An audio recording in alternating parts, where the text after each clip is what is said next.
Bonsoir, bonjour, cher professeur. Vous nous entendez? Bonsoir, oui, je vous entends très bien, merci. Parfait. Nous sommes très honorés que vous ayez accepté notre invitation et nous vous en remercions sincèrement. Je n'ai que quelques minutes pour présenter votre carrière académique, politique et diplomatique et vos travaux d'écrivain avant de laisser la parole à mon collègue M. Tsivatou qui va juste introduire le sujet. Vous commencez vos études en droit à la Sorbonne et devenez docteur en sciences politiques de l'Université de New York et post-doctorant ensuite à l'Université de Harvard au Centre d'études du Moyen-Orient. Vous êtes en 1998 à Genève, vous êtes nommé directeur de recherche du Conseil international sur la politique des droits de l'homme et vous dirigez deux projets majeurs internationaux de recherche sur la persistance et la mutation du racisme et sur les formes d'exclusion économique liées au racisme qui ont été présentées en septembre 2001 à la conférence mondiale d'Urban contre le racisme, la discrimination raciale, la xénophobie et l'intolérance. En 2004, et pour 4 ans, vous retrouvez l'université de Harvard, dont vous devenez le directeur adjoint du programme sur les politiques humanitaires et les recherches sur les conflits. En 2008, en Mauritanie, où vous êtes né, vous êtes nommé ambassadeur et directeur de la coopération multilatérale au ministère des Affaires étrangères, puis ministre des Affaires étrangères et de la coopération.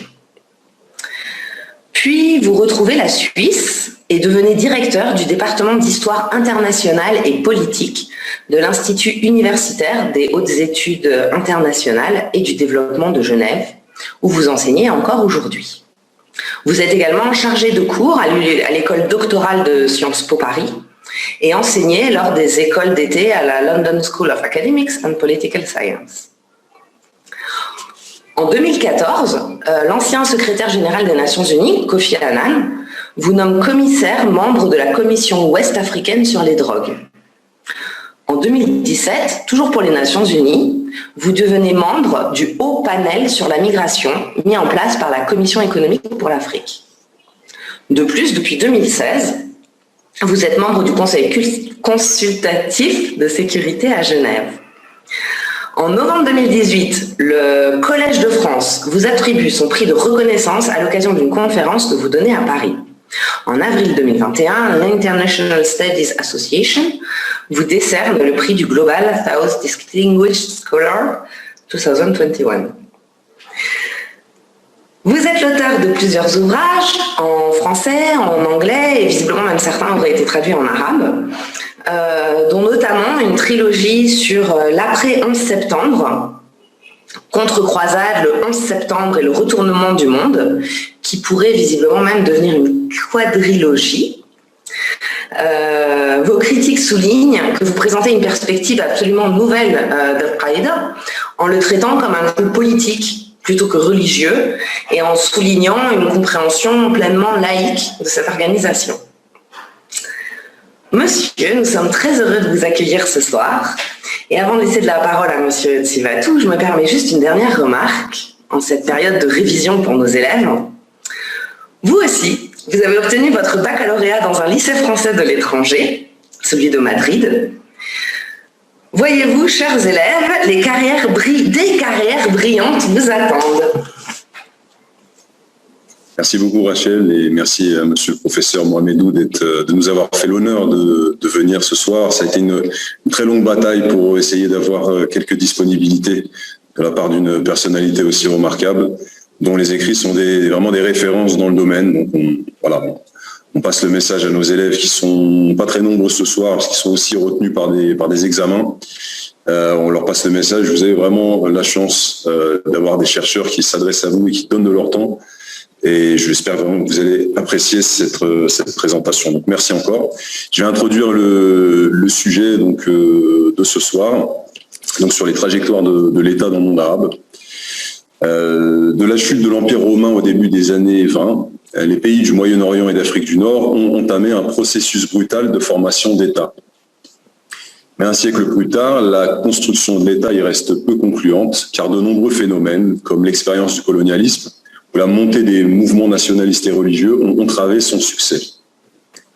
Régime autoritaire souvent formé sur le modèle de l'État colonial, avec une forte emprise des militaires sur l'appareil de sécurité et les économies nationales, les États de la région se caractérisent paradoxalement davantage par leur faiblesse que par leur puissance, comme en atteste la relative facilité avec laquelle les révolutions, les coups d'État ou les interventions des puissances extérieures les ont fait voler en éclats, pour parfois les reconstruire de toutes pièces.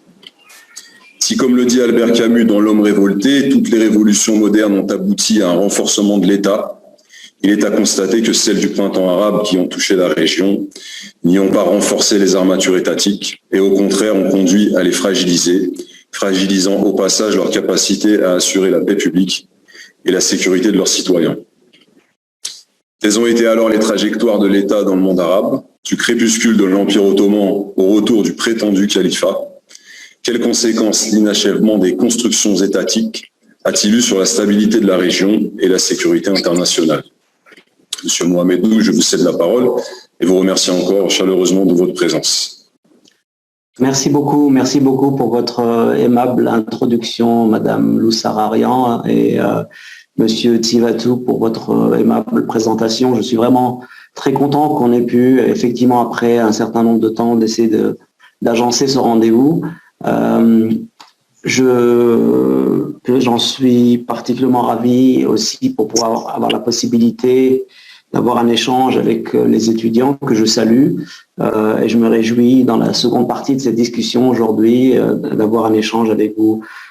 J'aborde cette discussion vraiment dans le sens d'un partage d'idées. La production du savoir, au sens noble de la chose, c'est quelque chose qui est particulièrement important dans la formation des esprits, dans la formation des trajectoires individuelles, pour le coup, pas simplement étatiques. Et chaque opportunité qu'on a d'avoir un échange sur ces questions, qui est de plus transnational, et même si je n'ai pas le plaisir d'être avec vous au Caire aujourd'hui, on a la possibilité d'avoir ceci à distance, ce qui est quand même extraordinaire. Et donc, ces échanges sont aussi une opportunité et je vous invite et je m'invite moi-même dans l'heure qui suit à maximiser cet échange.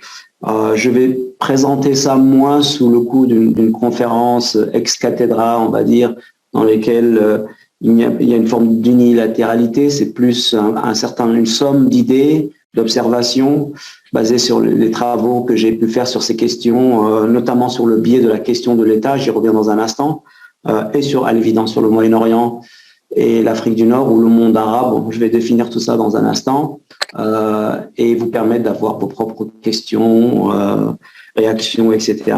Encore une fois, un grand merci à vos organisateurs, à vos enseignants, dont l'engagement sur ces questions leur fait grand honneur et qui m'honore beaucoup dans cet échange. Merci à nouveau. La thématique que nous avons identifiée avec vos enseignants, c'est celle de cette double question de trajectoire d'un côté et de construction de l'autre. C'est-à-dire qu'on est au centre, bien sûr, cette notion de l'État, baignant dans une réflexion sur cette ère, le monde arabe, j'y reviens dans un instant, comme je disais, ou peut-être même je vais commencer avec la zone en faisant un commentaire qui est un commentaire méthodologique.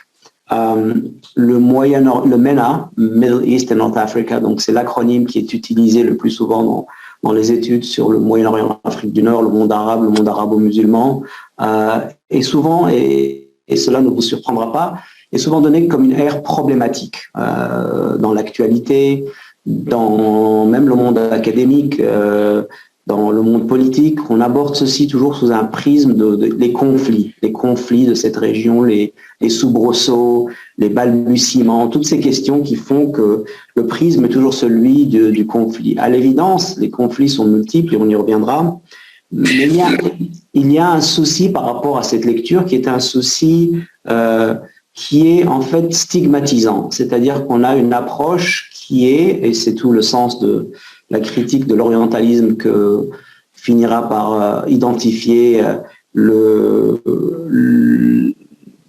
l'intellectuel, parce qu'en fait c'est un professeur de littérature fondamentalement, palestino-américain Edward Said en 1978 dans son ouvrage Orientalism, qui suit par la suite Culture and Imperialism, que je vous recommande fortement.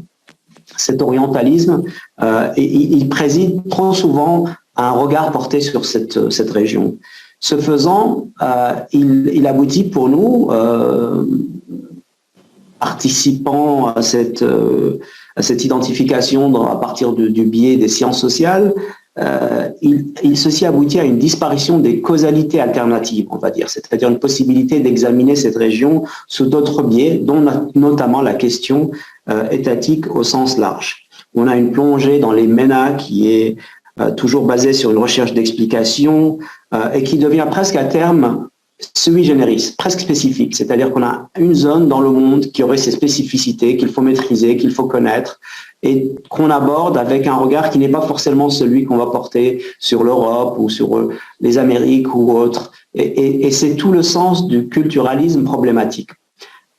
Précisons que la contextualisation géographique, historique est importante. On se doit d'aborder les spécificités de chaque région pour l'expliquer. Mais ce n'est pas ça le problème. Le problème, c'est que la région est donnée comme ayant des caractéristiques presque exceptionnelles. Et cette lecture exceptionnalisante de la région est problématique parce qu'elle nous éloigne de l'universalité qui doit présider à ces catégories. Vous étudiez l'histoire, la géographie, les sciences, et elles s'appliquent partout de la même manière. Par la suite, elles vont aller dans cette contextualisation, comme on a dit. Mais il n'y a pas une politique du Moyen-Orient qui lui est spécifique. Il y a le politique tel qu'il est pratiqué au Moyen-Orient à la suite d'une histoire particulière et d'ailleurs plusieurs distributions de celui-ci dans la région.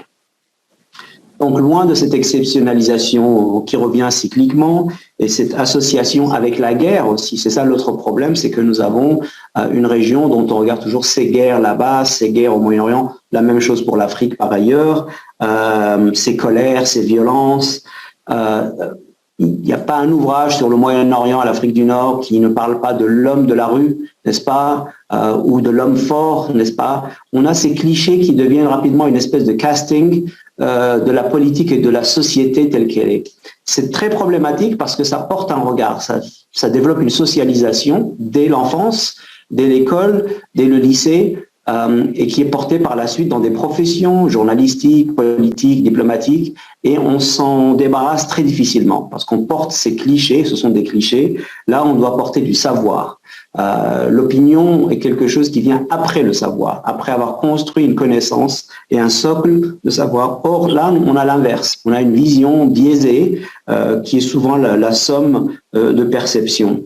D'ailleurs, j'en veux pour preuve que l'association avec la guerre, lorsque vous regardez cliniquement la chose, la guerre en soi, les conflits, est en réalité beaucoup plus souvent associés factuellement, historiquement, devraient être plutôt avec l'Europe. Les guerres que nous avons vues se jouer ces 2 derniers siècles, c'est en Europe qu'elles se sont jouées. Des guerres napoléoniennes aux guerres intra-européennes à travers le 19e siècle, les guerres coloniales, la Première Guerre mondiale, la Seconde Guerre mondiale, la guerre froide, les terrorismes dans lesquels baigne toute l'Europe de l'Ouest durant les années 70, et ce, jusqu'à l'orée des guerres nationalistes dans les Balkans jusqu'à les années 90. Donc si on devait tomber dans des clichés qui seraient tout aussi rejetables pour l'Europe d'ailleurs que pour le Moyen-Orient, voilà plutôt un biais qui semble pas présent. On parle de la crise de la démocratie en Europe ou de l'État-nation, mais on ne revient pas forcément sur cette histoire qui est ô combien violente. L'Holocauste, c'était il y a 70 ans.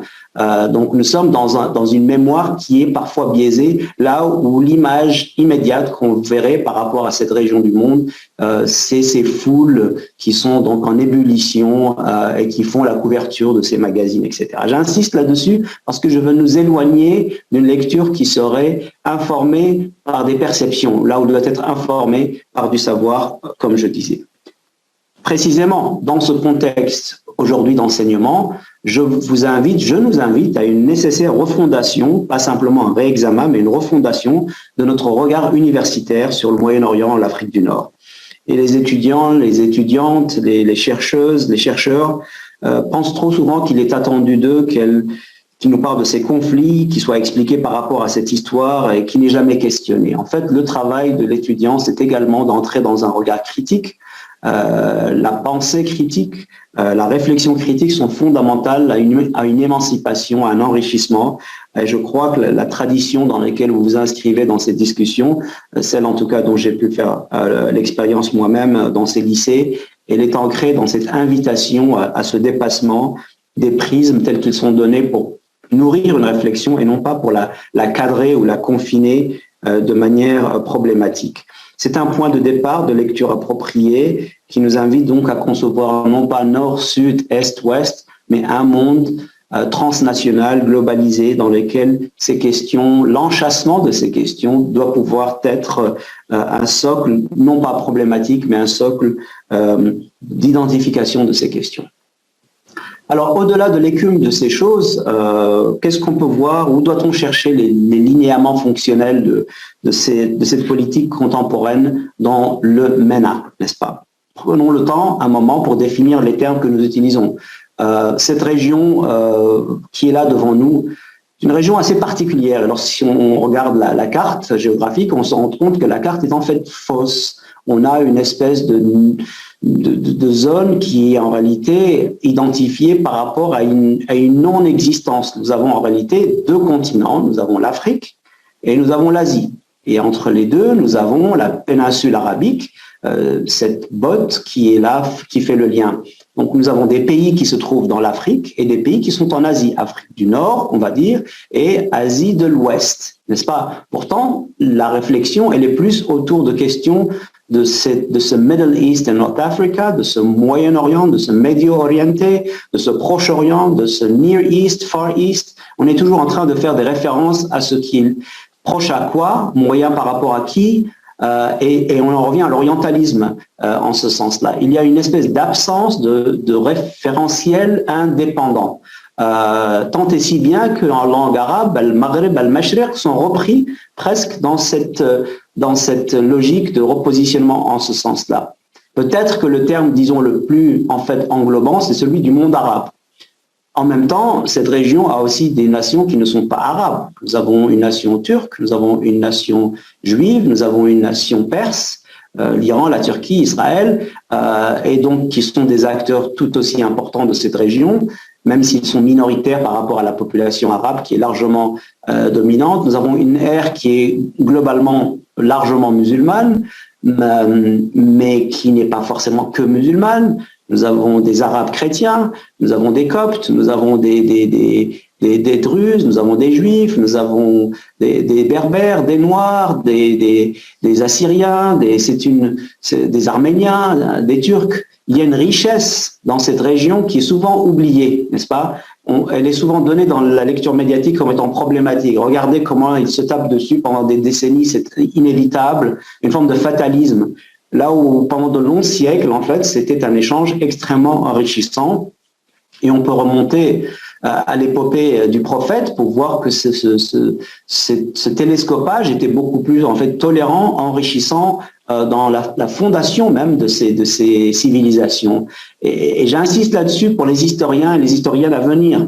Là aussi, une lecture trop amnésique de l'histoire commencerait à partir de 1948. Hostilité politique, haine ancestrale, tout ça c'est des clichés qui sont très peu en fait vérifiables historiquement.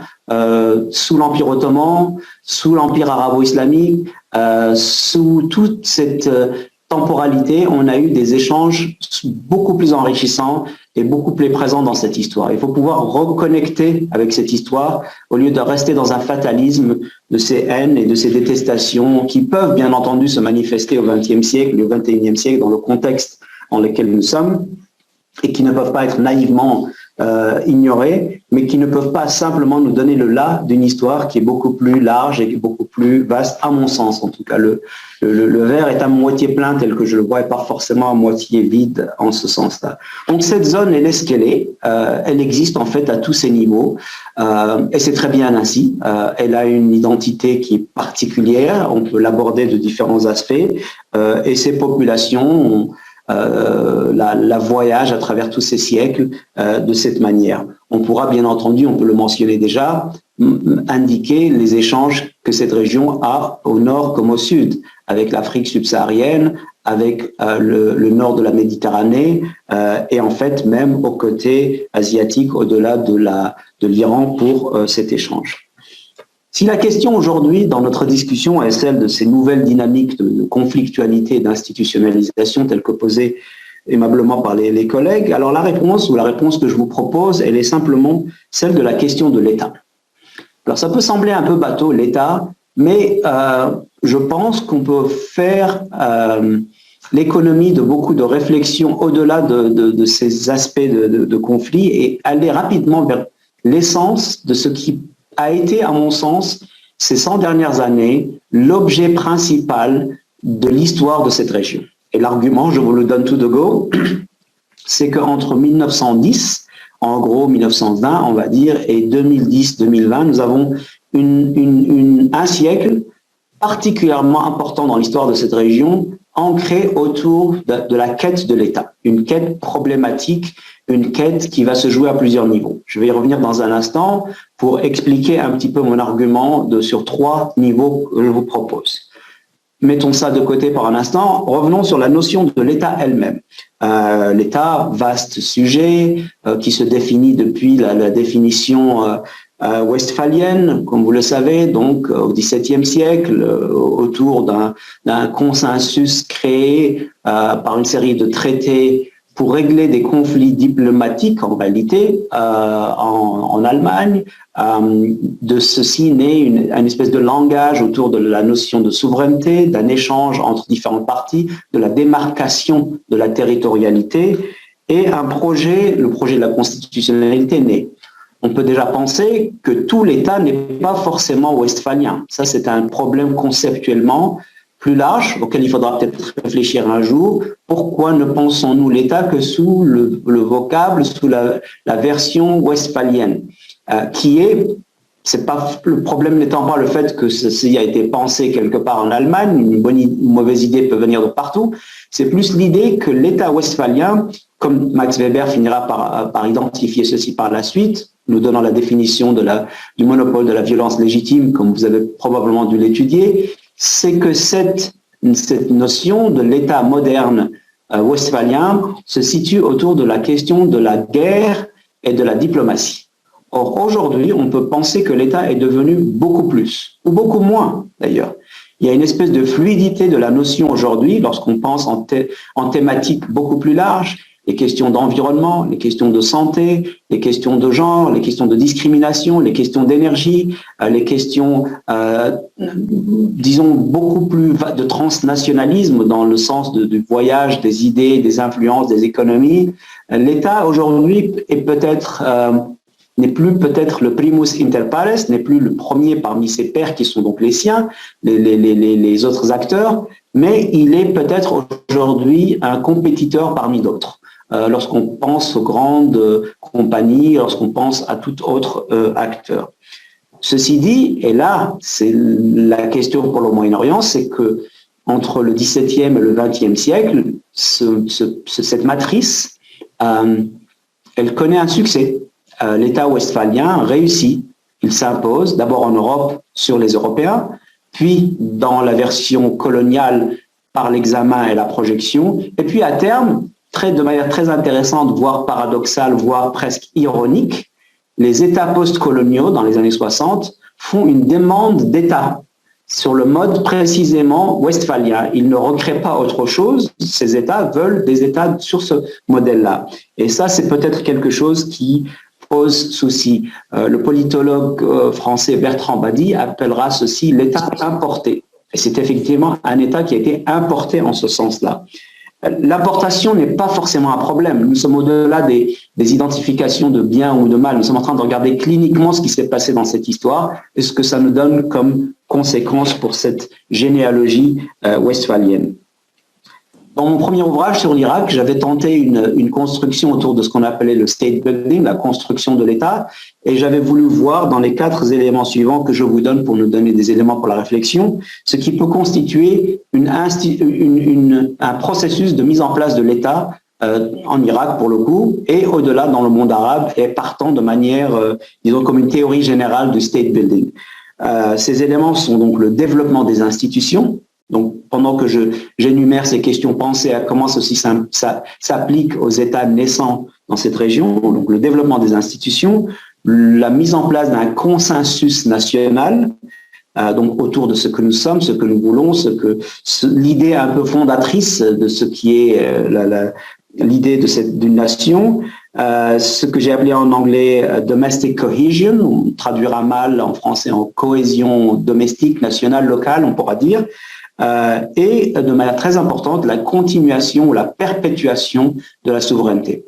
Un élément très important qui pointe l'idée que l'État est constamment en train d'essayer de survivre, un peu comme quelqu'un qui pédale pour rester, ne pas tomber sous l'eau. Il y a un exercice de survie constant pour l'État qui est présent dans cette approche. Les obstacles auxquels ces États vont devoir faire face, c'est la notion de frontières. Regardez comment presque tous ces États ont des conflits les uns entre les autres, hérités du colonialisme. J'y reviens. La question de la capacité de ces États. Comment gèrent-ils les défis de violence, notamment les rébellions qui vont naître durant les années 70 et 80 et jusqu'aux années 90. L'expérience, la gestion de l'ordre et du désordre. Et un point important qui a été identifié par un politologue de la State University of New York, Mohamed Ayoub, qui a appelé ceci the Third World Security Predicament, autour de la question du temps. Et il avance l'argument que la gestion du temps, un temps accéléré, là où il est beaucoup plus lent dans les pays européens, dans la mise en place de l'État, pose problème pour ces questions-là. Alors, sur cette espèce de charpente, on va dire, passons maintenant à la spécificité de notre région. Revenons à ce que j'ai annoncé tout à l'heure, ces 100 années, ce siècle, dans lequel se jouent ces questions-là. Je vous propose l'idée qu'en réalité, durant cette période, vont avoir lieu 3 événements, chacun tout aussi importants, 3 événements gigantesques dans leur développement qui vont conditionner l'émergence de ces États, n'est-ce pas? Le premier, c'est un retrait impérial. Le second est une domination coloniale. Et la troisième sont des luttes politiques locales. Le retrait impérial, vous l'aurez deviné, c'est le retrait suite à la fin de l'Empire ottoman. Et là, on se doit d'insister, mesdames et messieurs, sur l'importance de cette expérience ottomane, qui est une expérience assez particulière. L'Empire ottoman est assez intéressant parce que dans son influence et dans sa transformation, il est assez particulier par rapport aux autres empires. Il naît au XIIe siècle comme un empire relativement classique d'invasion, d'expansion, n'est-ce pas? C'est ce qu'on appelle un empire plutôt razi, sur le mode razou, en arabe un raid. Et entre 1377 et 1500, un peu plus, il est dans cette logique de conquête, qui l'amènera un peu plus tard d'ailleurs jusqu'aux portes de Vienne en 1680. C'est quelque chose qui va très loin et très tard. D'ailleurs, à part le Maroc et la Mauritanie en tant qu'État moderne, tout le monde arabe a été dominé, colonisé donc par l'Empire ottoman. L'Arabie a été encerclée et les Hachémites ont dû traiter avec cette histoire, mais en réalité, il y avait une domination qui est paradoxale parce que la Turquie moderne est un État du Moyen-Orient. Donc vous avez un État impérial sur sa propre région. Et ça nous donne aussi une lecture intéressante de l'impérialisme qui peut être autoproduit et généré horizontalement à ce niveau-là. Ce n'est pas simplement un impérialisme américain ou britannique qui va venir de loin en ce sens-là. C'est très important pour la mémoire aujourd'hui impériale ottomane, lorsque vous voyez un Erdogan dans sa politique ou le redéploiement dans certaines parties d'Afrique du Nord, la présence turque qu'on voit par exemple de plus en plus en Libye et ailleurs. Et je disais, à partir de 1500, au lieu de tomber dans la théorie des cycles, hein, des empires, Ibn Khaldoun, le sociologue arabe, le père de l'anthropologie moderne, dans sa Muqaddima, le texte à l'introduction à l'histoire, en 1377, parle de ces cycles, de ces rise and fall, de ces empires, de ces montées et chutes. Or, l'Empire ottoman ne tombe pas classiquement, mais il mue, il se transforme, il se morphe, on va faire un morphing en une entité administrative large et en fait relativement efficace.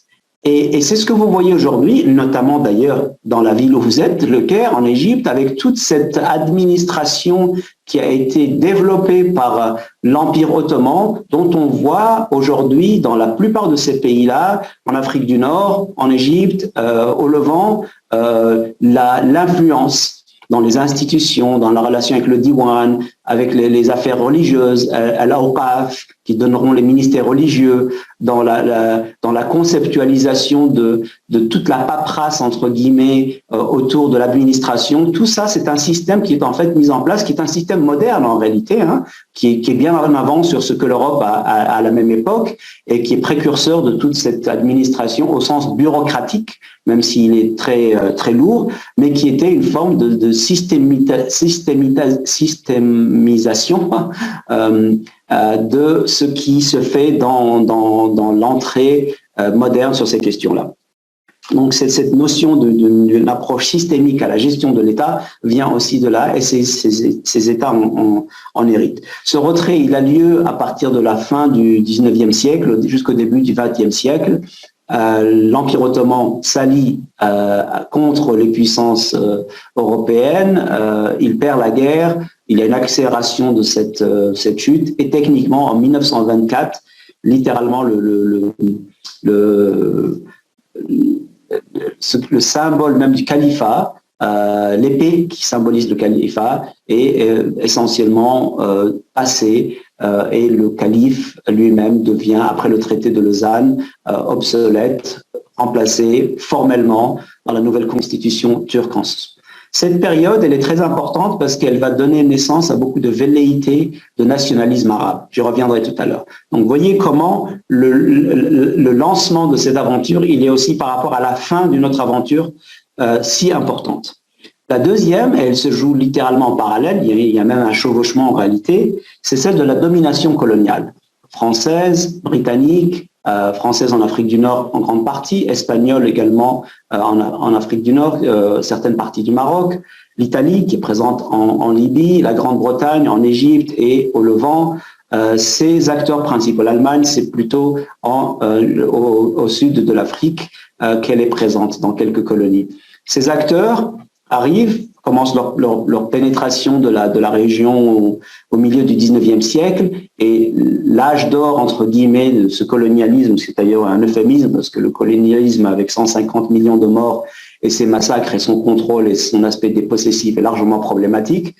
Cet âge d'or du colonialisme devient aussi l'introduction d'une matrice étatique à la version européenne, bien entendu, mais qui est tout aussi conséquente parce que des élites vont être formées dans ce mode de pensée, et ultimement, on arrive à au troisième vecteur de cette réflexion, qui est que dans cette même période, et on peut penser d'ailleurs que ceci apporte cela, deux camps vont émerger pour faire face à cette opportunité, si vous m'avez bien suivi, de fin de règne ottoman et de pushback, de rejet contre le colonialisme. Ces deux acteurs, et c'est très important de vraiment voir qu'ils sont deux compétiteurs égaux à ce moment-là, sont les nationalistes et les religieux. Pour faire vite, on va dire les islamistes, au sens plus large que les islamistes tels que nous les concevons aujourd'hui, l'islam politique, et le nationalisme, principalement le nationalisme arabe. Ces deux acteurs sont deux versions de ce que quelqu'un qui subit le contrôle va penser. Est-ce que je pars à partir du prisme de ce que je suis, qui je suis, ou de ce en quoi je crois, la foi? Les deux pouvant d'ailleurs se joindre. Quelqu'un comme Omar al-Mukhtar, un enseignant coranique en Libye. En 1910-1920, devient le héros nationaliste libyen contre l'envahisseur italien. C'est un simple enseignant coranique qui se découvre une vie de leader politique et militaire et qui sera attrapé par les Italiens et pendu vers la fin des années 20. Et jusqu'à très très récemment, d'ailleurs, son grand-fils, son petit-fils plutôt, fera l'objet d'un événement en Italie avec le Premier ministre Berlusconi et Kadhafi avant sa chute, dans lequel une forme d'excuses seront prononcées par l'État italien à la Libye. Donc c'est une histoire, comme vous le voyez, très très récente lorsqu'on voit que le petit-fils de quelqu'un est encore présent. Ces deux acteurs sont en compétition. Nous savons, ex post facto, que les nationalistes vont finir par gagner cette lutte. Les nationalistes remportent la mise, ils seront particulièrement présents à travers tous ces pays, en Irak, à partir des années 30, donc tous ces officiers nationalistes, donc il y a une alliance entre les militaires, ça a été mentionné tout à l'heure par M. Tivatou, donc le fait militaire est très présent dans cette épopée. Le fait militaire est présent parce que ce que l'armée donne aussi à ces individus, c'est une espèce d'échelle sociale. L'ascension est possible à travers l'opposition, la mise en place de l'État, l'opposition au colonialisme, et donc les élites traditionnelles de la bourgeoisie ou des grands propriétaires ne sont pas forcément intéressés à investir dans le travail, le menu travail, on va dire, de ce que l'armée est en train de naître, manquant voir d'ailleurs que l'armée finira par prendre le dessus très rapidement. Dès 1936, en Irak, on a une série de coups d'État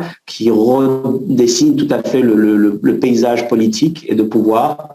Et même chose en Syrie en 1949, et ceci se perpétue. Ça devient un mode plutôt de fonctionnement avec, disons, tout ceci culminant dans l'affaire des officiers libres au Caire, justement en Égypte, en 1952, avec Nasser qui devient la figure de proue à la fois de ce type de nationalisme, mais aussi du nationalisme arabe au sens large. Littéralement, il lance la radio qui était écoutée à l'époque, Sawt al-Arab, la voix des Arabes, c'est une espèce d'Al Jazeera de l'époque, qui est suivie un peu partout, qui représente le sentiment nationaliste écouté du Maroc à l'Algérie, à la Tunisie, au moment même où ces nations sont eux-mêmes dans les balbutiements ou les préparations de ce qui finira par être porté par le FLN en Algérie comme étant la guerre de libération, ou les mouvements nationalistes marocains divers qui viendront par la suite, etc. Istiqlal, etc. Même chose en Tunisie avec la Nahda de Bourguiba et de la même chose ailleurs. Donc on a un grand moment nationaliste. Je reviens un moment à mes islamistes pour vous dire qu'ils n'ont pas forcément disparu, ils sont présents comme des compétiteurs, ils perdent la première mi-temps, on va dire, entre guillemets, mais ils restent tapis. Et c'est pas une conspiration, parce que c'est leur désir d'étatisme dans leur région, leur pays est tout à fait légitime. Ils sont même trahis parfois. Nasser, tout à sa velléité de créer un État moderne, fait une alliance avec les islamistes, c'est connu, tout ceci est documenté par les historiens, qu'il finit par la suite de trahir. Et lorsque leur figure de proue est pendue en 1966, Saïd el-Qutb, il crée une espèce de martyr qui viendra irriguer tout l'islamisme radical qu'on connaîtra par la suite dans les années 80 et qui donnera beaucoup plus tard l'inspiration pour Al-Qaïda, pour Ben Laden, etc. Donc une espèce de conséquence à ces actes, d'avoir mis au banc de la société ces acteurs, les poussant underground de cette manière. Mais les islamistes restent présents et ils reviendront bien entendu dans l'après-printemps arabe pour pouvoir se positionner sur la question de la gouvernance, que ce soit en Tunisie, ou comme on l'a vu avec Nahda, ou que ce soit en Égypte, bien sûr, avec l'élection du président Morsi, ou que ce soit à travers toute la région en ce sens-là. Arrêtons-nous un moment pour recadrer ce qu'on vient de dire. Fin de l'Empire ottoman, domination coloniale, lutte politique interne, intestine, on dira, entre ces trois acteurs. Ces éléments, je vous ai proposé nous donne un peu, si vous voulez, la symphonie, la grande symphonie de la quête de l'État, du bain de la quête de l'État du XXe siècle. Cette quête, elle a été présente, c'est une quête évanescente. On peut déjà commencer à faire tirer quelques conclusions. L'État qui en ressort n'est pas forcément un État solide, assis. Il n'est pas du tout forcément dans ce qui est attendu du state building, c'est-à-dire la production de services.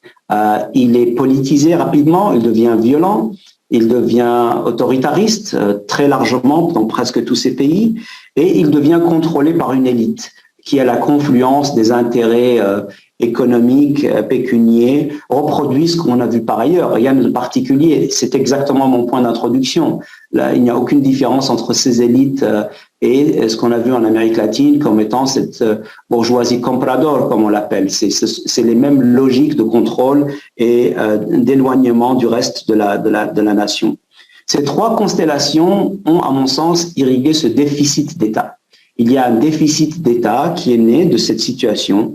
Et c'est la thèse que je vous propose, c'est-à-dire que ce n'est pas une question de sous-performance, comme on l'entend souvent dans ces médias, dans ces journaux, qui serait stigmatisante, presque pointant du doigt une incapacité quasiment surnaturelle de ces citoyens et ces peuples à produire de l'État, mais simplement la conséquence de ces constellations qui sont si importantes dans ce sens-là. La fin de l'Empire ottoman, et ces tentatives de réforme qui n'ont pas marché à travers le 19e siècle, le colonialisme qui a défini des espaces, qui a mélangé des nations, des peuples, des tribus, des géographies, qui a tiré des traits ici des administrations, créant toutes sortes de problèmes à venir, qui a redéfini les économies locales comme des économies de services pour ce qui se passe ailleurs.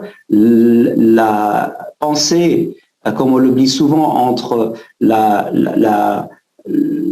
le fait que l'aspect simultané, c'est ce que je cherchais, de la colonisation et de la révolution industrielle. Le fait que ces événements ont lieu en même temps, et donc toute l'énergie qui va être sapée des champs de blé algériens pour nourrir la Normandie, ou plutôt des actions au Kenya, ou au Yémen, ou en Irak pour servir Liverpool ou Manchester, c'est exactement cette espèce de transfert de ressources qui finit par appauvrir des nations en ce sens-là. Et puis troisièmement, cette compétition, ce jeu entre guillemets à mort entre ces deux camps, les nationalistes et les islamistes, sur ce qu'est la nation, sur ce qu'est l'État, sur la base de ceci.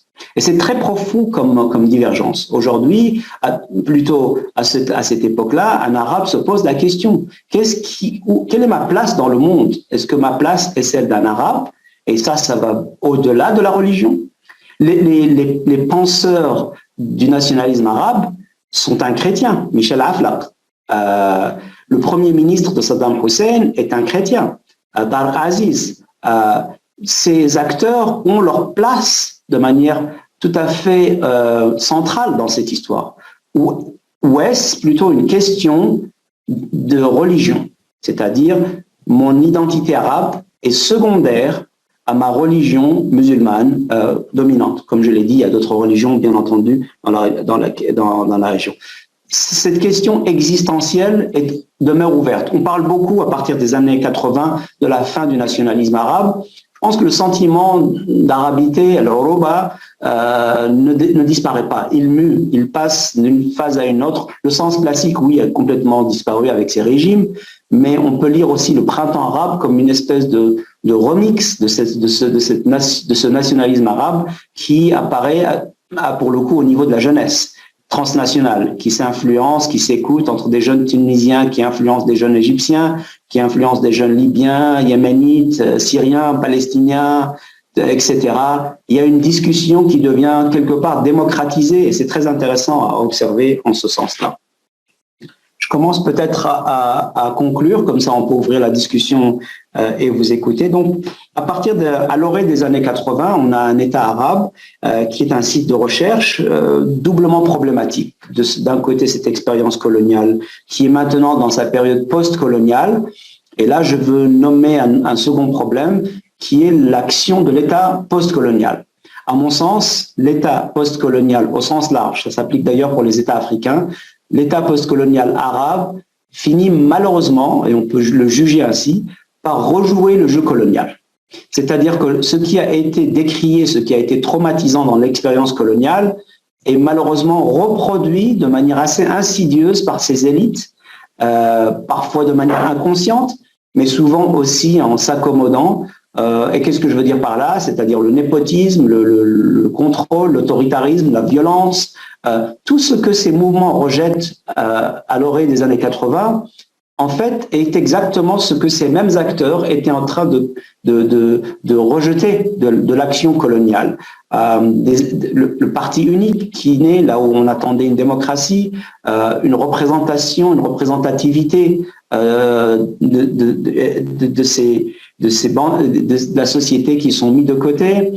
Et on voit les tensions qui émergent très rapidement dans toutes ces sociétés. Les émeutes en octobre 88 à Alger, par une nouvelle génération, sont vraiment le sens de ça. C'est un rejet d'un système nationaliste militaire qui a été mis en place, ressaisant régulièrement l'épopée de la libération nationale, qui est très vraie, qui est très juste. L'Algérie a payé un prix énorme pour son indépendance, qui est admirable, qu'on doit toujours se remémorer et rappeler. Mais pour les jeunes Algériens dans les années 80, ils ont vu et entendu ça toute leur jeunesse. Ils veulent savoir, ils posent la question, je disais tantôt, qu'avez-vous fait pour nous en ce sens-là? Et n'ayant pas de réponse, vous, le régime, il passe à la rue et ça crée une crise qui va nous donner par la suite la grande guerre civile algérienne de 91, 92 à 97, et qui est particulièrement violente, qui d'ailleurs dans sa forme de violence reprend les formes de violence coloniale, comme on a vu avec la France, en ce sens-là. Donc nous avons ces impossibles réformes à ce moment-là, et donc l'État devient d'un côté problématique en ce sens-là. L'Occident ne disparaît pas, loin s'en faut, il est encore là à utiliser toutes sortes d'interventionnisme dans ces pays, à aussi s'accommoder de la corruption de beaucoup de ces régimes, et en fait il régénère le sentiment nationaliste pré-11 septembre. Avec le 11 septembre, on passe à autre chose, terrorisme, terrorisme, terrorisme. J'ai écrit 3 bouquins là-dessus. Il n'y a plus une seule thématique, et ça donne une forme de renaissance par rapport à ces régimes qui arrivent à maintenir pour le coup leur vraie fausse légitimité en donnant l'impression qu'ils luttent contre le terrorisme, alors qu'en réalité ils luttent contre leurs opposants, ni plus ni moins, qu'ils soient d'ailleurs islamistes ou démocrates en ce sens-là. Et c'est de là que vient la crise du printemps arabe, ou plutôt du moment du printemps arabe. Et là, je veux dire 2 choses sur le printemps arabe. D'une part, si vous avez suivi un peu la trajectoire que je viens de vous énoncer, ou de vous proposer simplement, on peut concevoir le printemps arabe comme un rendez-vous inévitable d'ouverture politique. C'est-à-dire qu'inévitablement, avec cette succession de tranches de temporalité dans lesquelles rien n'est résolu, de l'Empire ottoman jusqu'à ces États, jusqu'à toutes ces périodes, tôt ou tard, une génération allait venir, et elle vient effectivement, c'est la génération de l'après, années 90, l'après guerre froide, qui simplement dit ce qu'elle a dit. D'ailleurs, qu'est-ce qu'elle dit? Elle dit « Shab yurid isqat an-nizam » Le peuple veut la chute du régime. Ils ne font pas de demande politique spécifique, démocratie. C'est là où The Time, Le Monde et Le Pays se trompent en disant ils veulent de la démocratie. Non, non, non. Ils disent quelque chose de très simple. Le peuple veut la chute du régime. C'est-à-dire, basta, vous partez. On ne sait pas exactement ce que l'on veut. On veut de la justice sociale, ça c'est clair. Mais on verra par la suite le projet. Et donc, en fait, c'est un cri de cœur de désir de changement. Et avoir des journalistes occidentaux qui en viennent rapidement dire échec du printemps arabe ou même des universitaires, c'est un peu, je dirais, mauvais jeu. C'est-à-dire qu'on ne peut pas évaluer le résultat d'une transition démocratique si rapidement, lorsqu'on sait que ces transitions démocratiques prennent des décennies, des générations, 400 ans dans ce siècle, dans ce continent ici en Europe. Demander à ces nations de vous donner de la démocratie en 3-4 ans avant de décréter que ça a échoué, ça c'est problématique analytiquement. À l'évidence, ça a produit des conflits. Et on l'a entendu tout à l'heure dans l'introduction, ça n'a pas amené à une fin de ces régimes autoritaristes, ça a même apporté, je dirais, une régénération du néo-autoritarisme qui a pu renaître dans beaucoup de ces pays en donnant l'impression que la démocratie, c'est problématique. Ça crée du désordre et on peut y revenir dans la discussion. Mais nous avons quelque part ce moment du printemps arabe que je considère comme étant une victoire. C'est une victoire en ce sens que elle a ouvert une brèche, elle a ouvert un imaginaire, elle a donné une voix, et pas simplement des jeunes, hein, ces jeunes tunisiennes, elles marchaient avec leur mère et leur grand-mère. Ça aussi, c'est un cliché occidental. Il y a beaucoup de gens qui ont participé à tous les niveaux, des syndicats, des partis politiques. Oui, beaucoup de jeunes, c'est leur fait d'armes, et ils ont la composition de ceci. Mais nous avons un élan de société qui doit être reconnu par ce qu'il est. Mais la révolution, c'est un moment, c'est de l'énergie. La transition, c'est autre chose. C'est quelque chose qui demande un talent. C'est très compliqué, c'est difficile, c'est monter des alliances, c'est rédiger des constitutions. L'énergie qui est nécessaire au moment de... On se retrouve samedi, on fait tomber le président, on est festif, n'est-ce pas? Ça, c'est bien. Ça peut aboutir, c'est de l'énergie qui peut être déployée. Il n'y a rien de plus fort que la fougue estudiantine ou de la jeunesse pour ça, qui produit dans toutes ces révolutions, 1789, 1848, 1917, et j'en passe. La transition démocratique, c'est du boulot, c'est compliqué. C'est un pas en avant, deux pas en arrière. On ne sait pas exactement ce qu'on veut, c'est un échec. C'est qui est le leader? Est-ce qu'on va faire une troïka? Est-ce qu'on va faire une alliance?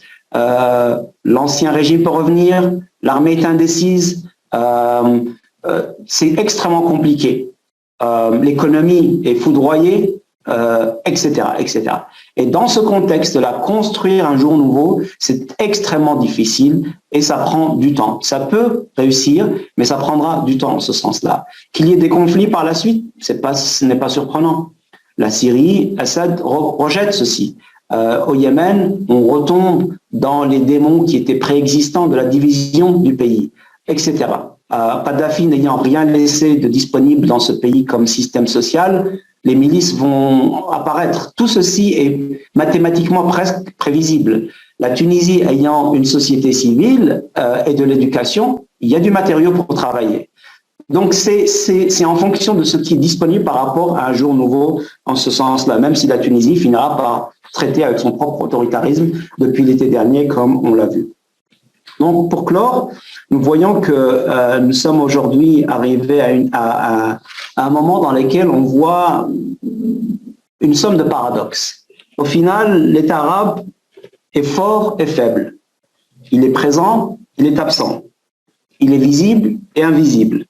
Sa force réside dans sa capacité à s'imposer brutalement et à repousser les vents de la contestation régulièrement, mais il ne vit que d'une crise à l'autre.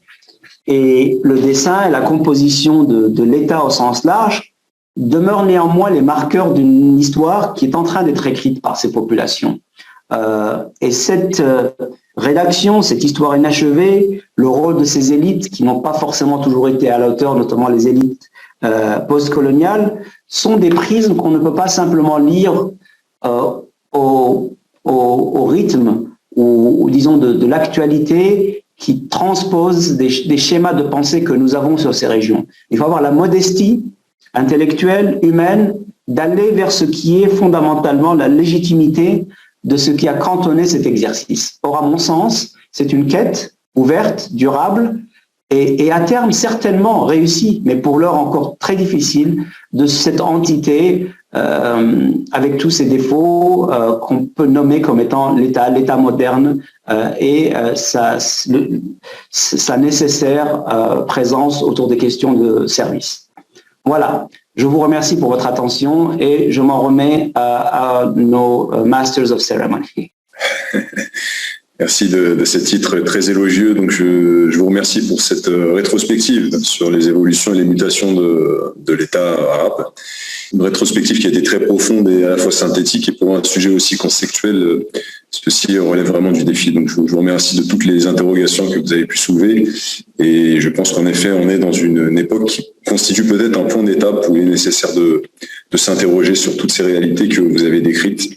Alors, pour les interrogations, on va peut-être donner la parole à la salle. Allez-y, je vous en prie. Si vous la parole à Madame Maguette.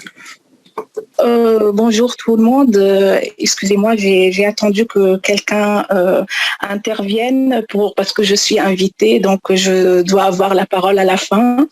Je voudrais tout d'abord vous remercier Monsieur Mohamed pour cette intervention très très intéressante et très passionnante dont j'ai beaucoup profité. Vraiment,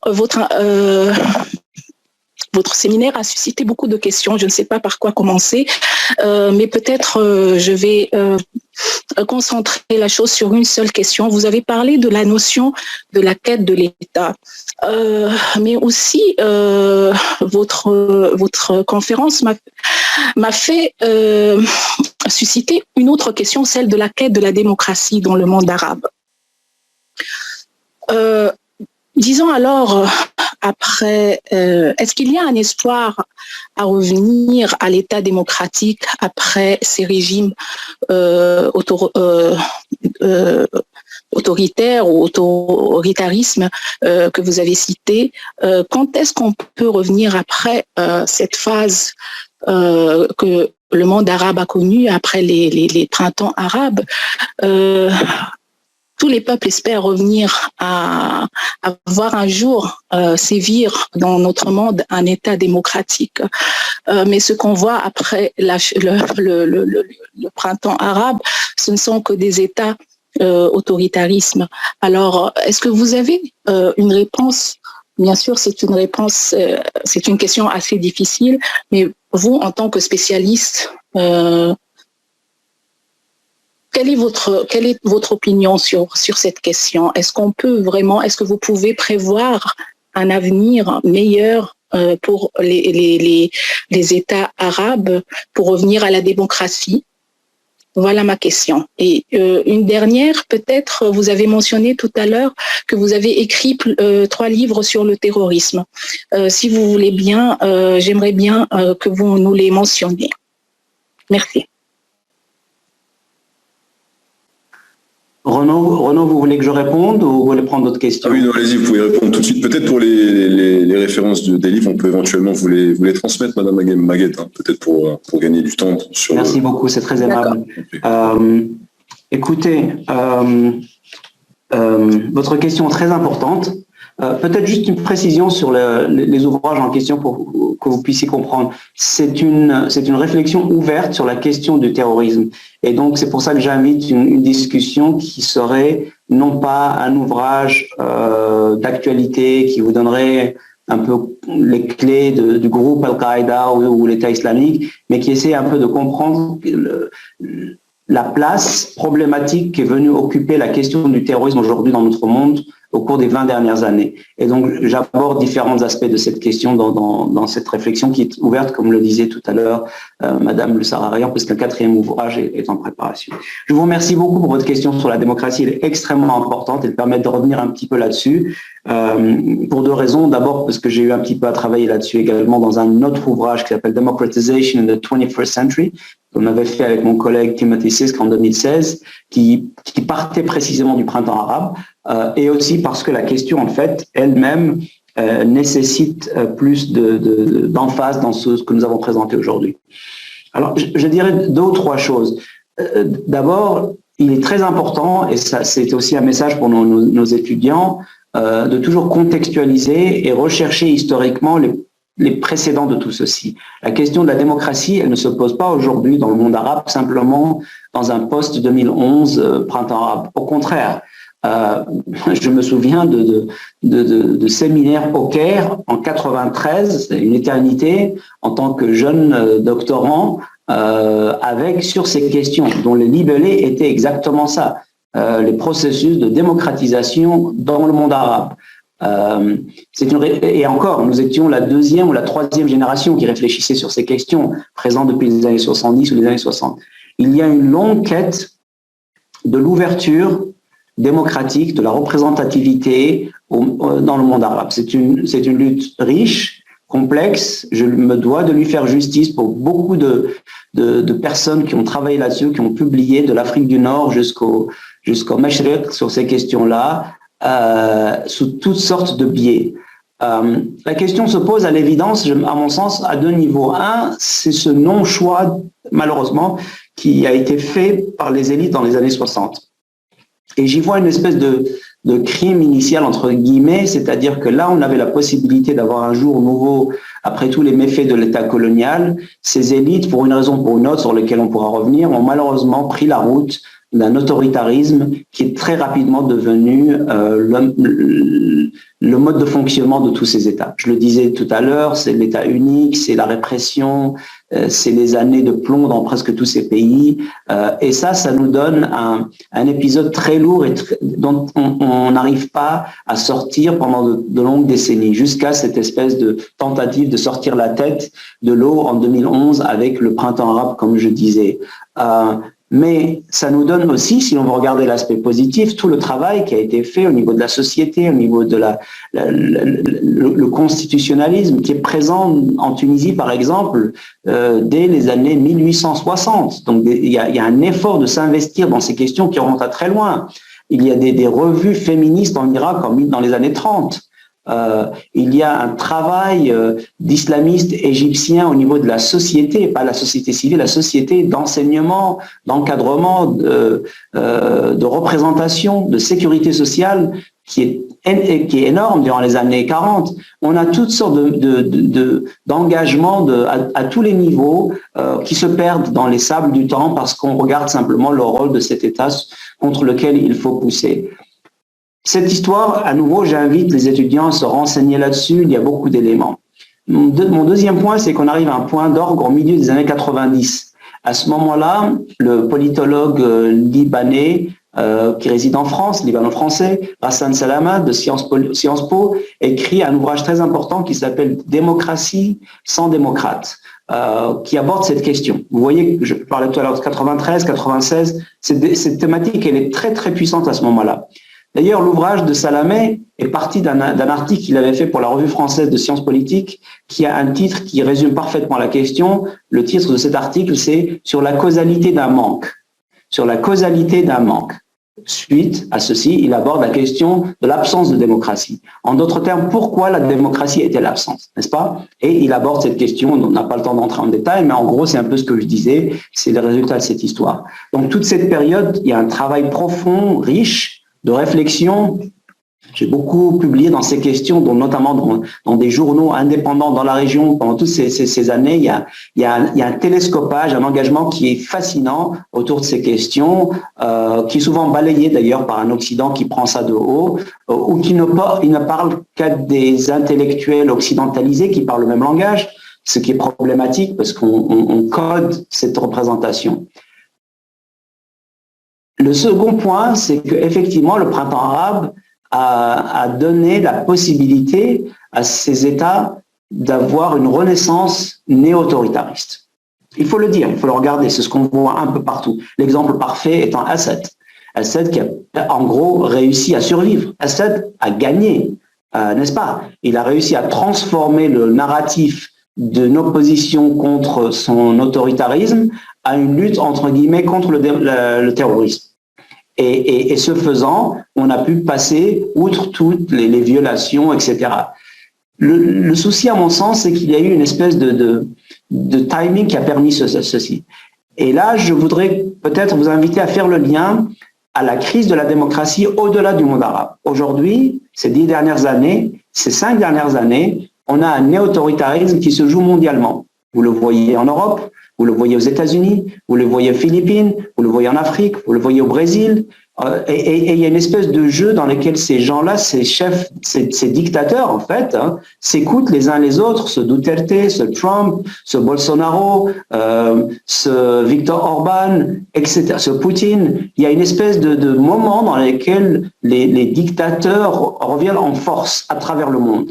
Or, comment ne pas voir que c'est une espèce d'extraordinaire opportunité pour ceux qui étaient déjà dans la logique autoritariste au sein du monde arabe de pouvoir régénérer, recoder leur jeu. Donc, ça explique ceci aussi pourquoi.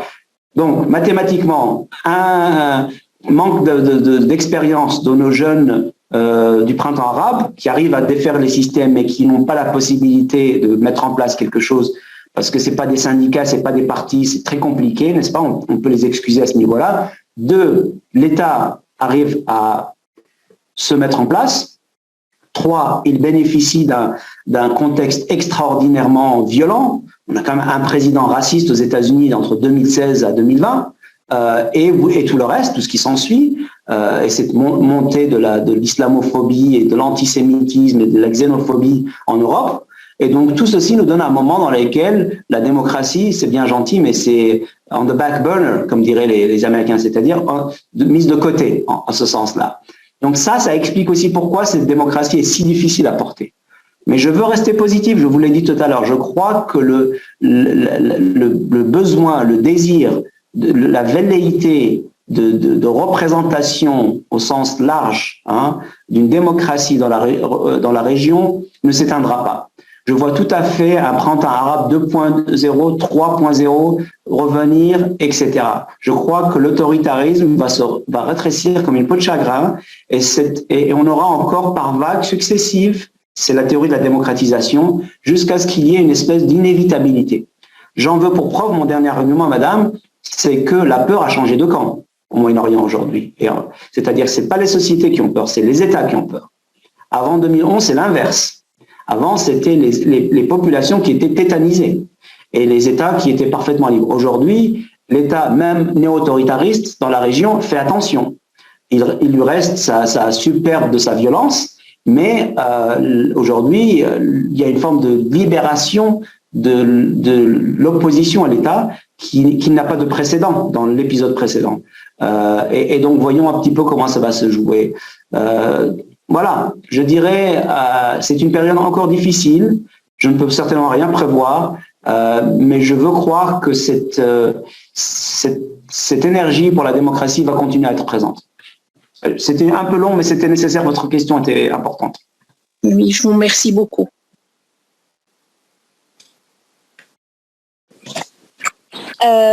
Bonjour. J'ai une question par rapport au printemps arabe. Est-ce que vous pensez que peut-être le monde arabe revivra cette même période? Oui, merci beaucoup, mademoiselle Chahat, si j'ai bien compris votre nom. C'est très aimable à vous et merci d'avoir posé cette question.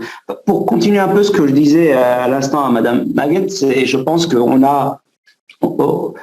on peut faire tout à fait le lien avec ce qui vous intéressera peut-être, ce qu'on appelle la théorie de la démocratisation, la transitologie pour être plus précis, qui fonctionne par une construction conceptuelle qui est, nous avons des cycles, des phases.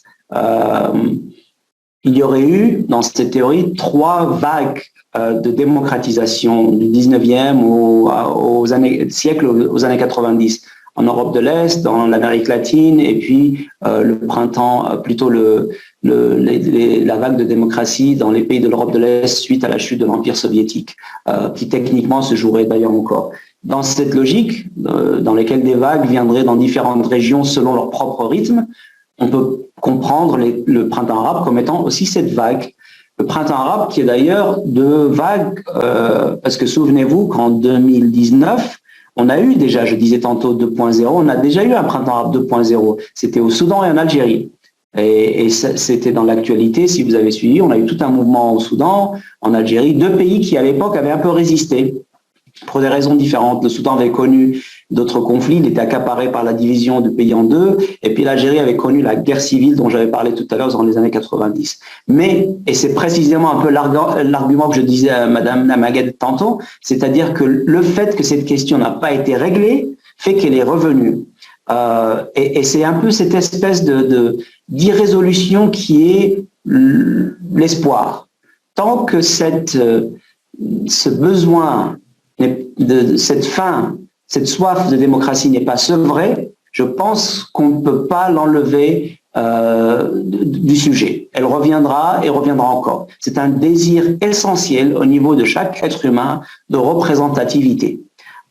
Et tant que l'État n'arrive pas à trouver ce rythme, cet équilibre entre les services, la représentativité et peut-être un peu, disons, d'autorité, pas d'autoritarisme par rapport à ce qu'il va servir, les citoyens, quels qu'ils soient, dans toutes les sociétés, et regarder tout ce que le printemps arabe a produit, finiront par se lever. Quand je dis que tout ce qu'il a produit, à la suite du printemps arabe, si vous regardez un petit peu, vous avez eu toute une série d'événements à travers le monde qui n'ont rien à voir avec le printemps arabe, dans plusieurs régions, mais qui sont directement, à mon sens, influencés. Ça commence déjà avec ce qui se passe en Ukraine, avec les événements qui apportent une révolution.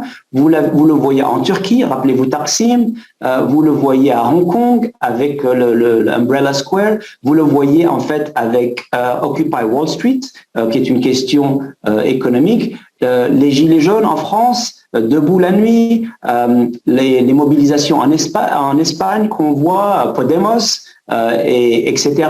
On le voit à travers l'Afrique, des mouvements au Sénégal, au Burkina Faso, il y en a un qui s'appelle Ça suffit, un autre qui s'appelle En marche. Vous avez toute une sorte de logique qui sont mises en place à travers, on a même l'été israélien, paradoxalement influencé par le printemps arabe, qui a lieu l'année suivante. Toute une série de mouvements, BLM quelque part, Black Lives Matter qui arrive en 2014, est aussi une demande de justice sociale. Nous avons une série d'événements à travers le monde pour des raisons qui n'ont rien à voir, économiques, des questions d'étudiants, des questions d'autres. Il y a un mouvement dans lequel les acteurs s'observent et on arrive à aller de l'avant. Ça, c'est le fait du printemps arabe. Le printemps arabe est un peu la matrice dans son fonctionnement médiatisé, transnational, utilisation de médias sociaux, etc.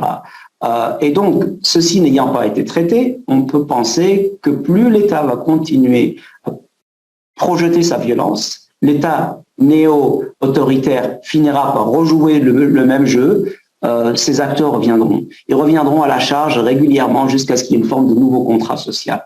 Donc oui, pour répondre à votre question explicitement, je pense que la question demeure irrésolue. Et je veux être optimiste dans ce sens que je ne peux pas concevoir que l'État autoritariste ou néo-autoritariste va simplement arriver à étouffer de manière permanente des velléités qui sont si basiques que celles de la justice. J'en reviens à ce qu'écrivait Ibn Khaldoun, le sociologue il y a plusieurs siècles, qui est que cet État, il écrivait quelque chose, je paraphrase, plus il s'accapare tous les services, plus il manifeste son autorité de cette manière, il y a une forme d'inévitabilité à ce qu'il prépare sa chute. C'est presque dans son ADN. Dans l'ADN de l'autoritarisme, il y a la chute de l'autoritarisme. Merci beaucoup pour votre question. Alors, peut-être une question, mais au nom des élèves qui sont dans la préparation de leur grand oral, et on risque de leur poser des questions aussi parfois de définition et de typologie. Il y en a beaucoup d'entre eux qui ont choisi des sujets sur le Moyen-Orient, et au début de votre exposé, vous aviez fait justement une réflexion, on va dire, épistémologique sur la notion de Moyen-Orient. Alors, étant donné qu'il y a aussi des élèves qui ont choisi des cas régionaux, en particulier sur l'Égypte, j'aurais aimé savoir un peu avoir votre définition sur la localisation de l'Égypte, proche-orientale, moyenne-orientale, africaine, voire même asiatique, avec la partie du Sinaï. C'est une interrogation, je pense qu'ils auront au grand oral s'ils passent sur l'Égypte. Merci beaucoup, c'est très important. Et d'ailleurs, en général, j'ai ce point dans ma réflexion sur la cartographie, on va dire. Et c'est très juste parce que... Alors, ma réponse est la suivante. Pour faire vite, l'Égypte, en fait, on va dire, elle est sui generis. Elle est spécifique à elle-même. Donc, c'est du latin savant, tout simplement pour dire qu'elle est spécifique dans sa façon. Comment ça? C'est que techniquement, c'est un pays d'Afrique du Nord. L'Égypte est un pays d'Afrique du Nord. Il est sur le continent africain et il se trouve au nord de ce continent. Point à la ligne.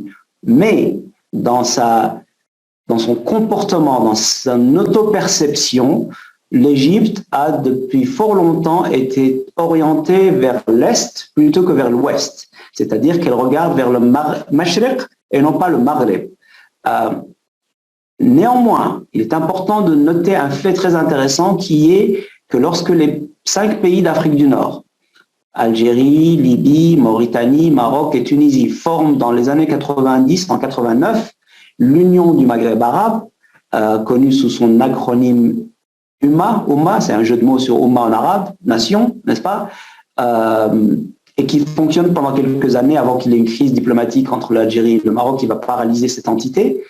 À un moment dans l'histoire de cette institution, l'Égypte pose sa candidature pour entrer dans l'UMA. Donc c'est très intéressant que formellement, elle a voulu intégrer cette entité. Il n'y a jamais eu de suite parce que l'entité, comme je vous l'ai dit, est en gros administrativement paralysée en ce sens-là.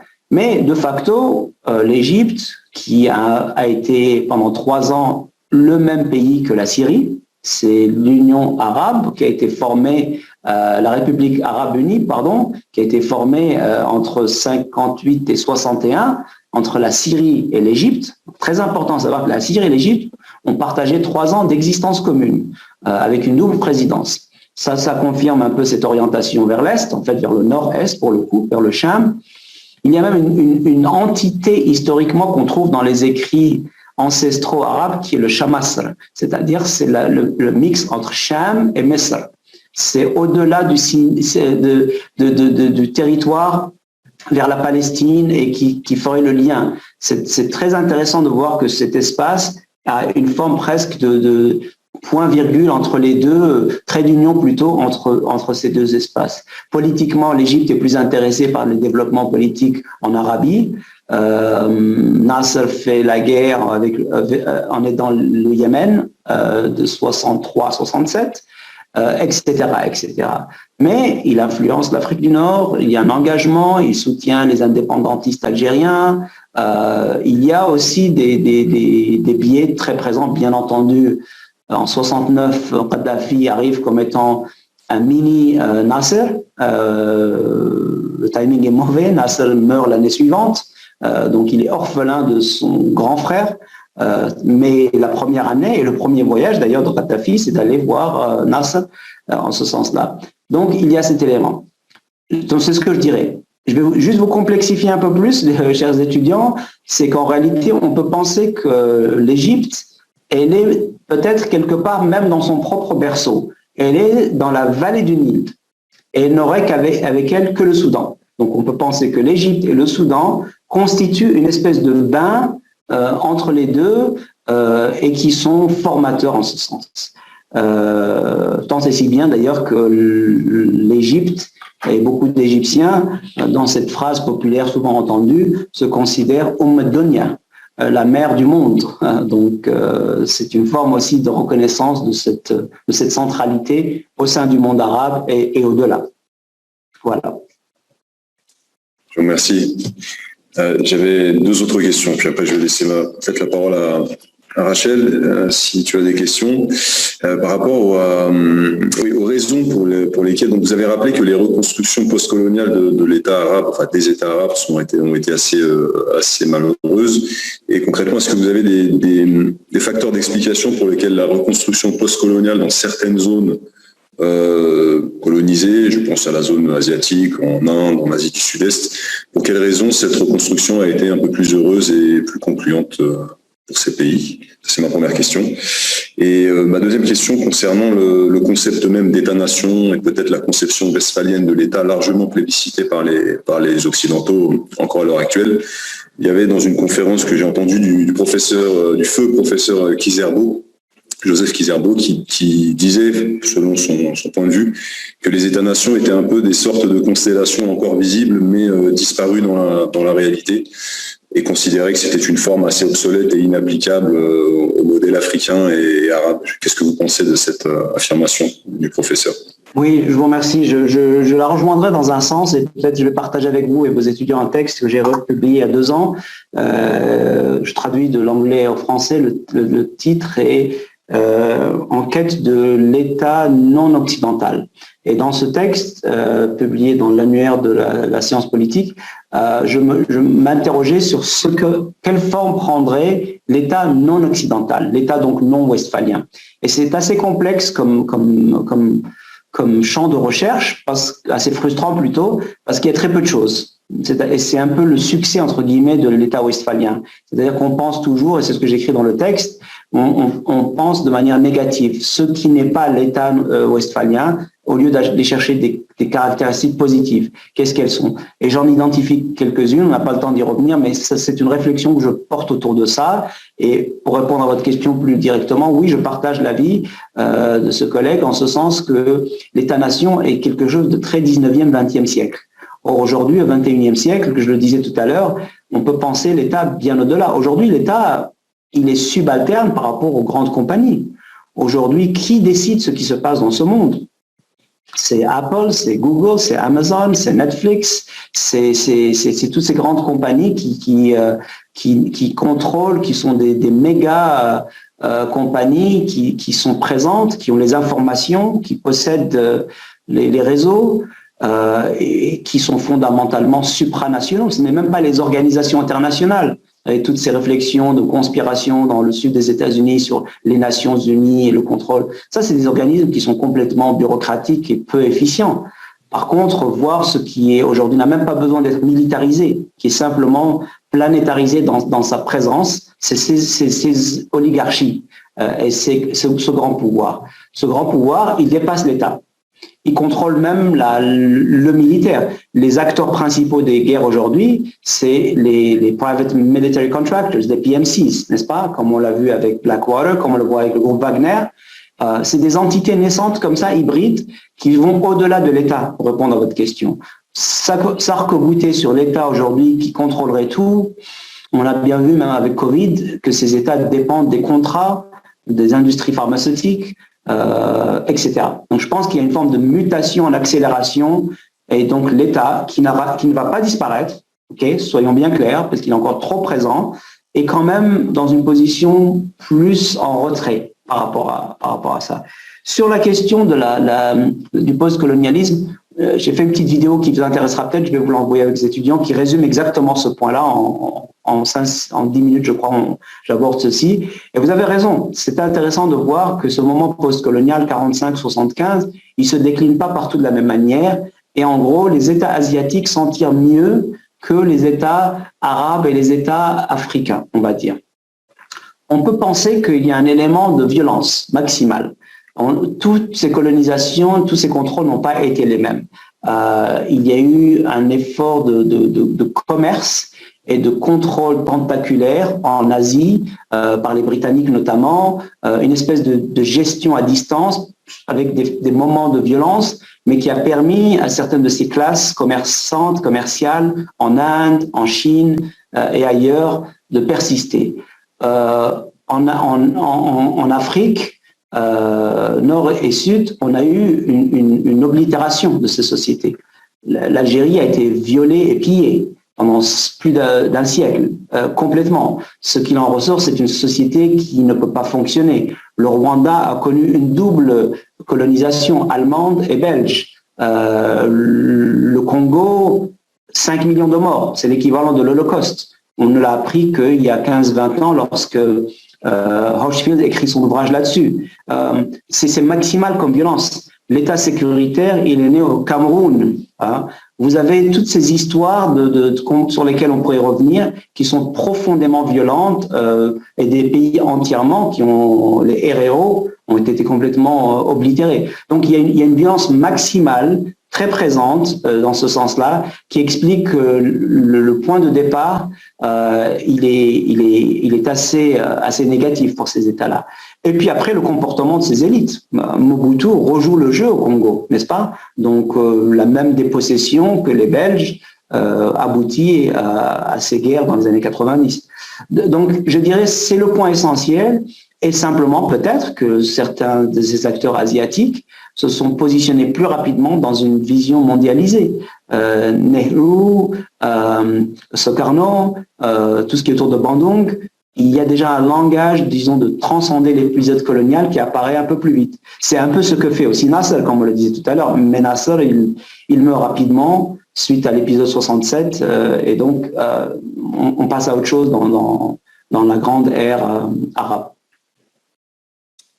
Merci. Bonsoir, monsieur. Moi, j'avais une question. De par votre expérience, est-ce que la démocratie est facilement applicable au Moyen-Orient? Oui, tout à fait. La démocratie au Moyen-Orient n'a rien de particulier au Moyen-Orient, comme je disais tout à l'heure. Elle est tout aussi facile ou difficile qu'elle le serait en Occident.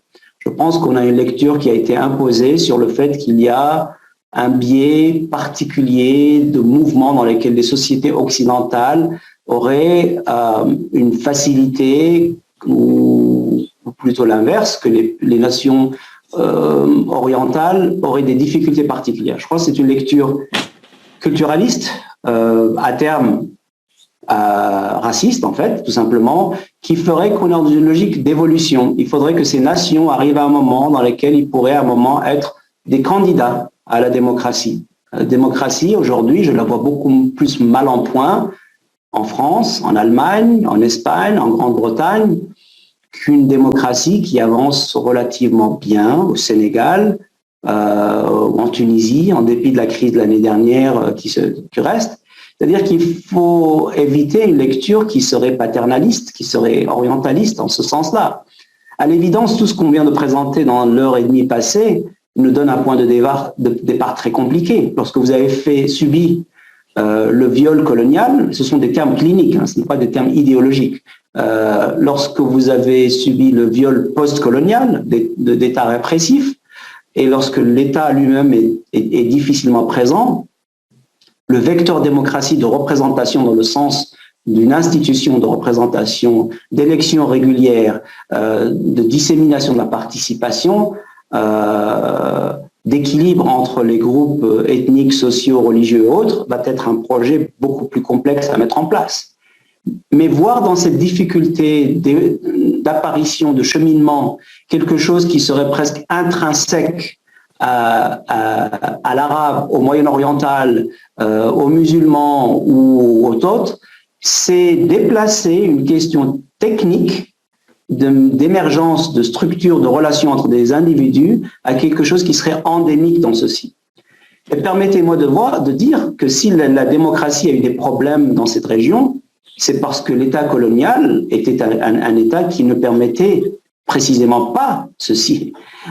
Et ce n'est pas parce qu'on avait quelques représentants dans des parlements en France ou en Grande-Bretagne qui étaient là symboliquement que cette démocratie était en train d'être introduite à des gamins, à des gamines qui étaient des subalternes en ce sens-là. Donc la difficulté, elle est réelle. La démocratie est un projet extrêmement complexe. Même une fois en place, il faut le protéger. Le contrat social aux États-Unis est en dégénération, alors que les États-Unis sont une démocratie et une république, indéniablement. Et j'en reste là. J'en reste à un projet de construction de la démocratie et non pas mon évaluation de ces citoyennes et ces citoyens. Je serai dans une posture paternaliste, de juger leur capacité, ce qui m'amènerait forcément, moi journaliste occidental, moi universitaire occidental, qui passe rapidement outre ces questions, moi décideur occidental, à porter un jugement là où je sais l'importance de cette démocratie pour ces sociétés-là, l'ayant vu de visu en ce sens-là. Donc oui, tout ceci pour répondre à votre question, un oui non équivoque là-dessus, en notant la complexité de ces choses-là. Ce n'est pas parce qu'on veut la démocratie qu'elle va se matérialiser. C'est un projet en ce sens-là. Je vous remercie pour votre question. Je vous remercie beaucoup. Est-ce que j'en aurais une autre? Est-ce qu'il serait possible d'en poser une autre pour continuer sur le sujet? Je vous remercie. En fait, ma question, je la déplace sur la Chine. Est-ce que l'autoritarisme chinois est donc la construction d'un nouveau bloc idéologique opposé justement aux démocraties libérales occidentales? Est-ce qu'elle ne va pas créer une tentation pour les pays du Moyen-Orient de développer des systèmes en gros hybrides, des démocratures ou des systèmes en fait qu'on n'a pas encore vu apparaître du fait de l'explosion des nouvelles technologies qui permettent la mise sous influence des populations? Merci beaucoup. C'est tout à fait juste et je dirais qu'on a déjà des prémices de ceci pour deux ou trois raisons. D'abord, la notion d'hybridité dans les transitions, elle est beaucoup plus présente qu'on le pense. C'est-à-dire que, si on revient à la question précédente, ne voyant pas tout de suite l'émergence de systèmes démocratiques d'un nouveau jour, de cet horizon si facilement, on va avoir des situations de transition, de cette espèce de pénombre, hein, comme disait Gramsci, ces dystrophies qui apparaissent pendant ces moments-là. Et toute l'histoire de la transition démocratique en Amérique latine nous fait apparaître des concepts comme democradura, par exemple, hein, dans lesquels il y a une espèce de renforcement de ces camps militaires notamment et autres qui se braquent par rapport à cette résistance ou de l'affaiblissement, etc. Si on porte ça au niveau géopolitique, et si ces systèmes voyant ce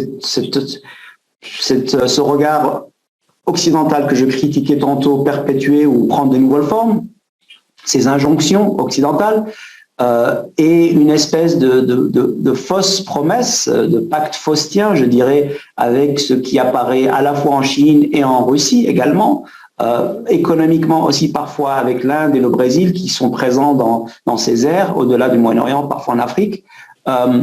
On a des solutions qui apparaissent comme des solutions de contournement des grandes puissances et qui en fait ne résout pas le problème. On partirait du principe que la Chine, à sa manière, la Russie à sa manière, sont motivés par leurs intérêts qui ne sont pas forcément la représentativité démocratique dans ces pays-là.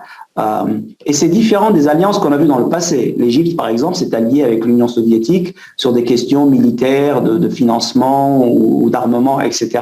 La Yougoslavie de Tito ou autre. Là, ce qu'on a, c'est plutôt une espèce de « si vous n'êtes pas content avec ce système, voyez comment nous, on peut vous aider ». Et là, on l'a même vu à l'occasion de la crise ukrainienne. Vous n'êtes pas sans avoir manqué toutes les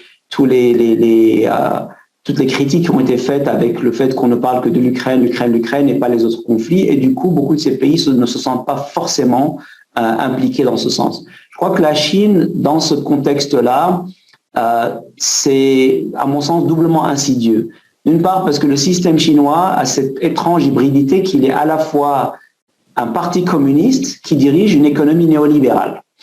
Et à partir de là, on a une espèce de jeu qui peut apparaître comme étant prometteur pour ces systèmes moyen-orientaux et nord-africains par son côté moderne, ou en tout cas efficace, mais il est accompagné d'un totalitarisme politique qui est exactement ce qu'il est, et dont la répression est vécue et vue dans ce qu'elle est, épisode Covid par exemple, le confinement, etc., etc.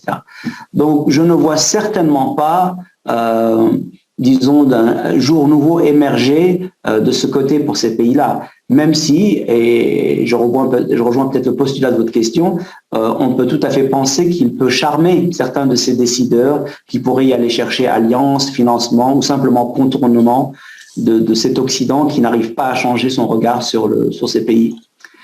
Voilà, merci. Je vous remercie. Peut-être juste très rapidement, vous nous avez parlé de ces États néo-autoritaires. Vous avez foi dans la transition démocratique qui pourrait se passer à l'issue des printemps arabes. Et quid des religieux? Ils sont en transformation. ils sont en transformation générationnelle. Je crois qu'ils arrivent à un moment en 2011 où ils sont complètement pris au dépourvu.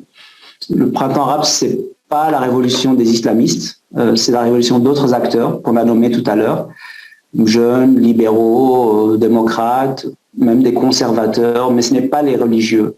Mais ils raflent la mise. Et ça, c'est pas surprenant du tout parce qu'ils étaient sur place, ils étaient sur la ligne de départ, comme on l'avait dit tout à l'heure, ils attendaient leur tour, littéralement. Les frères musulmans décident de mettre, entre guillemets, Morsi comme compétiteur, et ils arrivent et ils gagnent les élections, tout à fait, logiquement. C'est aussi, il faut bien pouvoir nommer ce qui s'est passé, puis après, on leur enlève leur victoire. Mais ça, c'est une histoire qui se termine relativement rapidement. C'est la fin d'un acte qui était déjà en train de se jouer depuis plusieurs années un peu partout. Des islamistes en Arabie Saoudite, en Irak, en Syrie, en Afrique du Nord, etc. Je pense que ce qui se passe par la suite, c'est à la faveur de cette grande saga qui commence, à mon sens, pendant plusieurs décennies auparavant. On voit l'émergence d'un nouveau groupe, d'une nouvelle génération tout simplement, d'islamistes, et je ne pense pas aux islamistes radicaux, transnationalisés, planétarisés, Al-Qaïda, l'État islamique, qui eux sont ailleurs, en Asie principalement, dans cette logique militaro-terroriste de Ben Laden, etc., qui sont très importants, très influents, et ils dominent cette période, mais c'est notre paire de manches.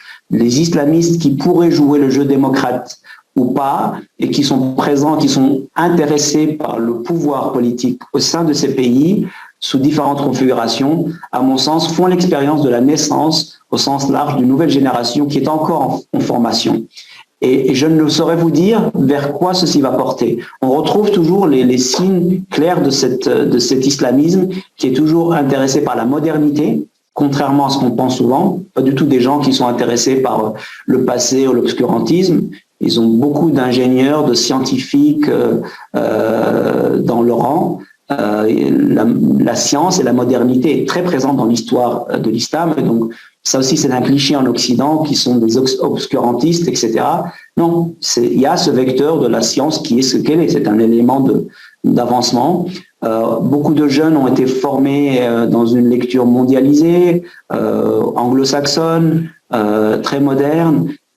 En fait, il y a une forme de business plan de l'islam politique qui est en train d'être redéfinie. En même temps, le fait qu'ils aient été très présents de manière négative dans beaucoup de cet immédiat après printemps arabe a amené un regard différent au sein de ces sociétés, qui les regardent aujourd'hui comme un acteur parmi d'autres. Il y a moins de peur du candidat islamiste et moins d'attraction. Je vois ça comme un effet positif. Il y a une forme de normalisation. Ils sont parmi des options. S'ils arrivent à jouer le jeu et qu'on peut avoir des acteurs qui sont donc des acteurs conservateurs à l'image de démocrates chrétiens ailleurs, n'est-ce pas, et qu'ils se positionnent dans ce champ, il n'y a aucun souci. S'il y a une logique de cheval de Troie, comme on l'a vu ailleurs, dans certains épisodes, de prendre le système pour le contourner, ça posera problème au sein de ces sociétés. Mais je crois qu'on est une espèce de tassement et on doit attendre voir quelques années pour voir la valeur ultime de ceci. Regardez au Maroc, par exemple, où ils ont dirigé le gouvernement à 2 reprises, entre 2013 et 2017-18, et ça s'est passé relativement bien. Puis après, ils ont été sortis par les élections. Donc cette espèce de dédramatisation, c'est le terme que je cherchais, elle est saine. L'islam politique a sa place dans ces sociétés qui sont conservatrices, qui sont ce qu'elles sont, et on ne doit pas stigmatiser l'islam politique, mais de son côté, il doit jouer le jeu et se positionner dans cet ensemble. Et ça, c'est un process qui est en mouvement. Je dirais la même chose pour l'armée d'ailleurs. Hein. L'armée dans son objectif d'armée républicaine. Hein. Qui doit se démocratiser, qui doit devenir l'armée républicaine et non pas le renfort d'un acteur, plutôt du pouvoir politique qui viendrait de manière répressive. Ça aussi, c'est un projet en avancement. Voilà, je vous remercie. C'est moi. Je pense qu'on va pouvoir conclure pour ne pas abuser de votre temps et peut-être envoyer nos participants à vos publications pour un approfondissement de ces questions. On vous remercie très très chaleureusement pour cet exposé édifiant qui a réjoui avec certitude les enseignants et je l'espère aussi les élèves qui peuvent être parfois assez exigeants. Donc j'espère qu'ils seront satisfaits. Nous nous engageons à vous transmettre l'enregistrement de cet échange, de ce webinaire. N'étant pas égyptien, je vais parler sous le contrôle de Madame Magued pour vous assurer que si le hasard de vos missions vous conduit au Caire, ce sera un honneur pour nous de vous recevoir et d'échanger de nouveau avec vous. En tout cas, pour nous, c'était vraiment merveilleux d'avoir cet échange et de pouvoir vous parler après une longue attente et une longue négociation pour pouvoir avoir un peu de votre temps. Merci encore, cher professeur. Et je vais donner la parole à mes camarades pour vous remercier également. Merci à vous. Merci, c'est très aimable. Le Caire est une de mes villes favorites et j'aurai toujours plaisir à vous revoir. Et mes remerciements aux élèves et à tous les collègues. Et shukran, barakallahu fikoum, c'était un plaisir et puis au plaisir de vous revoir, j'espère, de visu. Merci bien. Très bien, merci beaucoup. Au revoir. Merci beaucoup, professeur. Merci beaucoup, madame. Vous êtes très aimable. Au revoir. Au revoir tout le monde. Au revoir. Au revoir. Au revoir.